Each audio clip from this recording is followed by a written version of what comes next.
সবচেয়ে বেশি ভালোবাসেন, মহব্বত করেন আমাদেরকে আমাদের রব। কে ভালোবাসে আমাদেরকে? আল্লাহ ছাড়া আসলে ভালোটা বাসেই বাকে। আমরা যে পবিত্র সম্পর্কের কথাও বললাম, এই যে স্বামী স্ত্রীর সম্পর্ক, স্বামী স্ত্রীর মধ্যে মহব্বত, পবিত্র সম্পর্ক, এটা হালাল, বৈধ। আল্লাহ পাক বৈধতা দিয়েছেন, কারণ আমাদের প্রবৃত্তির চাহিদা আছে। এই চাহিদা পূরণের জন্য আল্লাহ পাক আমাদেরকে হালালভাবে বিয়ে করতে বলেছেন। সমাজ বিয়েটাকে কঠিন করে ফেললো আর জেনাটাকে সহজ করে ফেললো। বিয়ে কঠিন হয়ে গেল, এরা এখন বিয়ে করতে পারবে না চাইলে। 21 বছর না 20 বছর বয়স হলে সে বিয়ে করতে পারবে না। 20 বছর একটা ছেলে আগামীকাল এই তথাকথিত ভালোবাসা দিবস পালন করতে পারবে, জেনা করতে পারবে। কেউ বলার কিছু নাই, কেউ বলার নাই, কেউ দেখার নাই, চলছে মানে এভাবেই চলছে। সমুদ্রের পানিতে ভেসে গেছি আমরা। একটা মেয়ের বয়স 17 বছর, সে কালকে জেনা করবে। অগণিত মেয়ে কালকে 17 বছরের মেয়ে জেনা করতে পারে, আল্লাহ হেফাজত করুন। কিন্তু এ এখন বিয়ে করতে পারবে না। বিয়ে করতে গেলে সমস্যা। তাহলে চিন্তা করেন, পয়সার এক পিঠ যদি আপনি দেখান, অপর পিঠ দেখতে হবে। এক পিঠে যদি এই সমস্যা হয়, অপর পিঠে কী পড়তে সেটা দেখতে হবে, আমাকে বুঝতে হবে। বিয়ে কঠিন হয়ে গেল, জেনা সহজ হয়ে গেল। আবার বাসায় ধরেন একটা পুরুষের সামর্থ্য আছে, চাহিদাও বেশি, সামর্থ্য আছে অনেক, চাহিদাও বেশি। সমাজে বিধবা মেয়ে পড়ে আছে, তালাকপ্রাপ্তা মেয়ে পড়ে আছে, এতিম মেয়ে পড়ে আছে, বিয়ে করার মানুষ নাই। এখন সমাজে যদি কোনো সৎ পুরুষ একাধিক বিয়ে করে, তাকে সমাজে বাঁকা চোখে দেখা হবে। কিন্তু এই পুরুষই যদি বিয়ে না করে বাইরে আরও 10টা মেয়ের সাথে অকাম কুকাম করে, তাকে কিচ্ছু বলা হবে না। বলেছি আমি, কোরআন একদিকে, সুন্নত একদিকে, ইসলাম একদিকে, সমাজ, এই সমাজের তাকদির খারাপ। এভাবেই নবী সাল্লাল্লাহু আলাইহি ওয়াসাল্লাম পেরেশান ছিলেন কিভাবে সমাজের মানুষকে ফেরানো যায়। আজকে আমরাও পেরেশান। আল্লাহ পাক সবার আগে আমাকে ইসলাহ দান করেন, আমার পরিবারকে দান করেন, আমাদের প্রত্যেক দিনই ভাই বোনকে দান করেন এবং ইস্তেকামাত দান করেন। আল্লাহুম্মা সাব্বিতনা ওয়াজআলনা হাদিয়ান ওয়া মাহদিয়া, আমিন ইয়া রাব্বাল আলামিন। তো এখন কথা হচ্ছে, এগুলো চলছে আমাদের চোখের সামনেই। কিন্তু দেখেন প্রিয় ভাইয়েরা, আল্লাহ পাক শাস্তি বলেছেন 100 বেত্রাঘাত। কেউ যদি আবার বিবাহিত হয়ে এই কাজ করে, জেনা করে, তাহলে তার শাস্তি কি বলেছেন?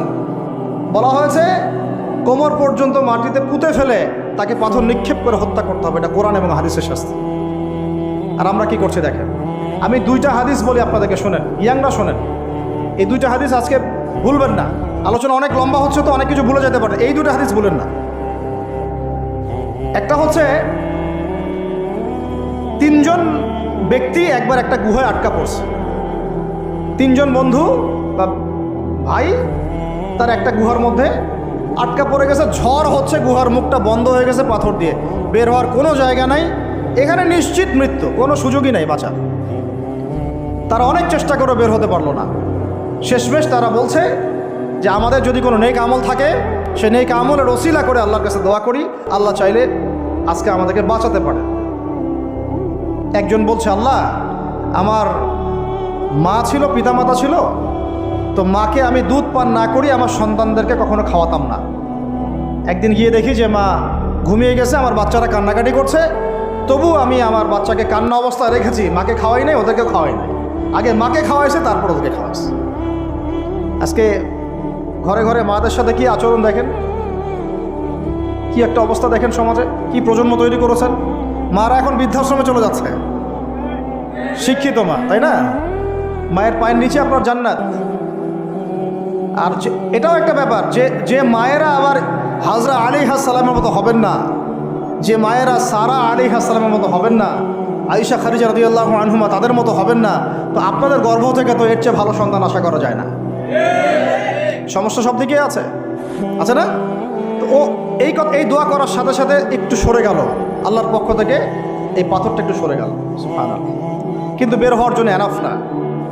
এরপরে আরেকজন দোয়া করছে যে আল্লাহ, আমার একজন কর্মচারী ছিল, টাকা পাইতো আমার কাছে কিছু, তো সে একদিন বেতন না নিয়ে চলে গেছে। টাকাটা দিয়ে আমি কিছু পশু কিনেছি, মানে গবাদি পশু। এই গবাদি পশু 2টা থেকে 4টা, 4টা থেকে 8টা হতে হতে অনেকগুলো হয়েছে। একদিন অনেক দিন পর সে আসছে, এসে বলছে আমার টাকা দাও। সে বলছে যে এই সবগুলো পশু তোমার, নিয়ে যাও। তুমি কি ইয়ারকি ফাজলামি করতেছো আমার সাথে? আমার টাকা আমাকে দাও। না, ইয়ারকি ফাজলামি করতেছে না। এটা তোমার টাকা দিয়ে কেনা ছিল, সবগুলো বংশবৃদ্ধি হতে হতে আজকে এই অবস্থা হচ্ছে। তো আল্লাহ তোমার সন্তুষ্টির জন্য যদি এই কাজ করে থাকি, আল্লাহ আজকে আমাকে এই বিপদ থেকে বাঁচাও। পাহাড়ের মুখ থেকে পাথরটা একটু সরে গেল, বের হওয়ার জন্য যথেষ্ট না। তৃতীয় ব্যক্তি, আমি এইটাই বলতে যাচ্ছিলাম, ইয়াংরা শোনেন ভালো করে।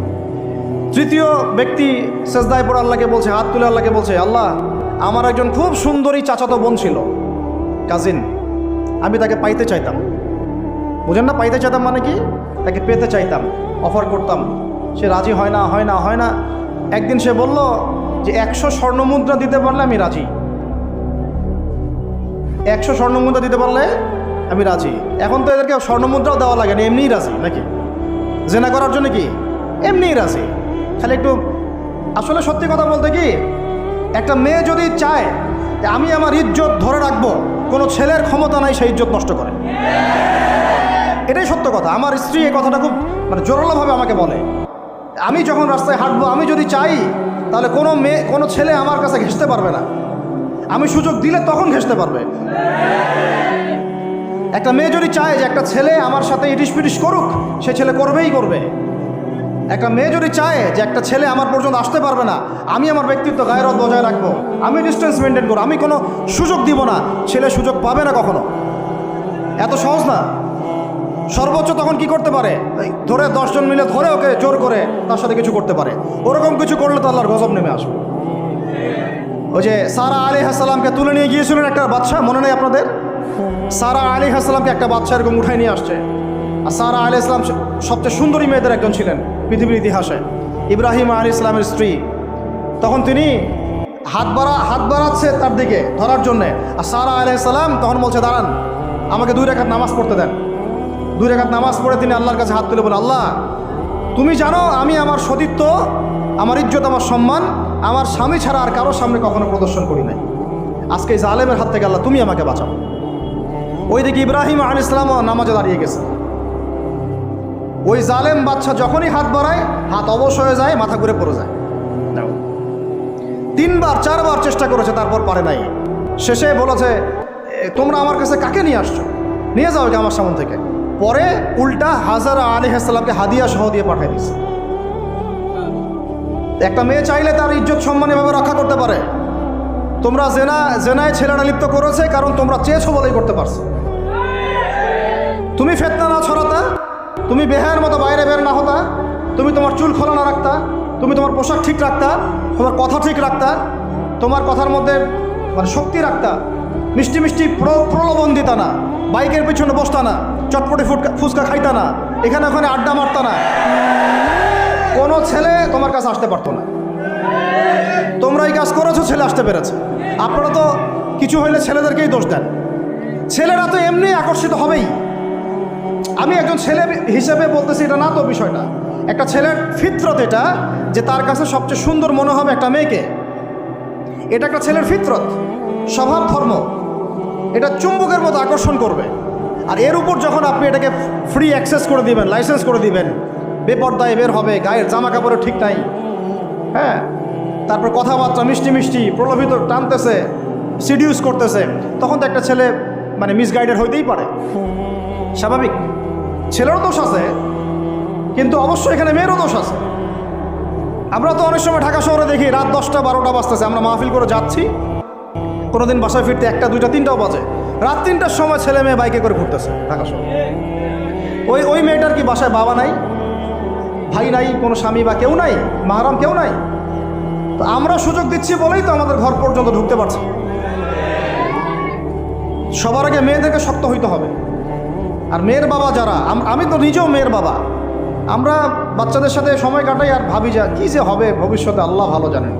কিভাবে মেয়েকে মানুষ করব, কিভাবে সতীত্ব রক্ষা করবে আমাদের মেয়েরা। যতদিন পর্যন্ত এদের হাতে মোবাইল ফোন ছিল না, ইজ্জত ঠিক ছিল। মোবাইল ফোনটা যখনই ঢুকেছে, ইজ্জত নষ্ট হয়ে গেছে বহু মেয়ের। আমি এরকম জানি, বলতে চাচ্ছি না। যাই হোক, ওই জায়গায় আসেন, ওই ছেলেটা তখন 100 স্বর্ণমুদ্রা অর্জন করেছে, কষ্ট করে আর্ন করেছে। যে আপনাদেরকে বলে যে নিজের পায়ে দাঁড়াও, তারপরে তোমার সাথে রাজি। সে অনেক কষ্ট করে 100 স্বর্ণমুদ্রা অর্জন করে মেয়ের কাছে গিয়েছে, চাচাতো বোনকে বলেছে যে স্বর্ণমুদ্রা নাও, এখন বলো তুমি রাজি না। সে মেয়ে বলছে হ্যাঁ ঠিক আছে। তো এখন দুজনের মধ্যে যা হওয়ার তাই হচ্ছে, অ্যাডাল্ট আপনারা সবাই বুঝেন। কিন্তু এখন মূল যে কাজটা, স্বামী স্ত্রীর যে মূল মিলন, এই মিলনটা করার জন্যে সেই ছেলেটা বসছে। হাদিসের মধ্যে আসছে এভাবে, দুই পায়ের মাঝখানে বসে পড়ছে ছেলেটা, এখনই জাস্ট শুরু করবে। তখন ওই মেয়েটা বলে উঠছে যে হে আল্লাহর বান্দা, আল্লাহকে ভয় করো, আমি আমার সতীত্ব কখনো নষ্ট করি নাই, তুমি আল্লাহকে ভয় করো। এই কথাটা যখনই বলছে তখন ওই ছেলের মনের মধ্যে এমনভাবে একটা রিয়াকশন জন্ম নিয়েছে, আল্লাহর পক্ষ থেকে এমন একটা নূর আর হেদায়েত চলে আসছে, ওই অবস্থা থেকে ছেলেটা উঠে চলে গেছে এবং স্বর্ণমুদ্রাও দিয়ে দিচ্ছে যে স্বর্ণমুদ্রাও আমার দরকার নেই, যা। এবার সেই গুহার মধ্যে বন্দি অবস্থায় আল্লাহর কাছে হাত তুলে দোয়া করতেছে, আল্লাহ তুমি যদি জানো ওই কাজটা আমি তোমার সন্তুষ্টির জন্য করেছিলাম, আজকে আমাকে এই সাক্ষাৎ এই মওতের হাত থেকে বাঁচাও। সাথে সাথে এই পাহাড় পাথর সরে গেছে। এই হাদিসটা আমি এই কারণে বললাম, যদি আমি জেনা থেকে বেঁচে থাকতে পারি, ইনশাআল্লাহ তাআলা আল্লাহ পাক সাক্ষাৎ মৃত্যুর মতো এই আযাব থেকেও, বিপদ থেকেও আল্লাহ বাঁচাতে পারেন। এটা একটা হাদিস, সবাই মনে রাখবেন।